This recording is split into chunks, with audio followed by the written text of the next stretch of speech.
Əhzab 33-dən bu ayəni yanbayan qoysan, bunlar kimdirsə Quranın batinin bilirlər. Bu da ayə. Bunlar elə bilə sıradan adam deyirlər. Mənim qardaşım, mənim bacım. Bunlar sıradan bir adam deyirlər. Ona görə deyirlər, bu qədər niyə Əhl-i Beytdən danışırsınız? Əhl-i Beytdən uzaq düşmək, Qurandan uzaq düşməkdir. Allah deyir, Quranın batini onlar bilir.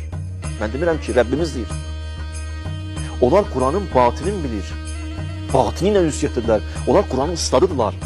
Onlar Quranın müəllimidirlər. Ona görə Allah təala deyir, fəsəlu əhlə zikr. Soruşun onlardan bayan izah edəcəm. İnşallah Əhl-i Beyt haqqında olan ayələrdən biridir. Yaxşı, bunlardan uzaq düşmək, məktəbdən uzaq düşməkdir, fərddən uzaq düşmək deyil ki. Sən deyirsən, məsələn, 14 əsr bundan qabağa niyə qayıdırsan? Mən necə qayıtmayayım ki, bunlar Quranın məktəb, Quranın ustadlarıdır. Biz bunlardan uzaq düşürük, müəllimimizdən uzaq düşürük. Ona görə də indi tarikun fikumus səqələyin. 2 dənə səqil, ağır əmanət qoyub gedirəm. Kitab-əllah, kitab və Əhl-i Beyt düzdür. Yəni Allah Taala nə istəyirsin? Yəni bunlar bir-birinə ayırmıyorum. Ona görə kitabı gətirib qoyuram başıma, Qədir Gecəsi imamların adını çəkirəm, peyğəmbərin adını çəkirəm. Yəni bunlar bir-birindən ayrılmamalıdır.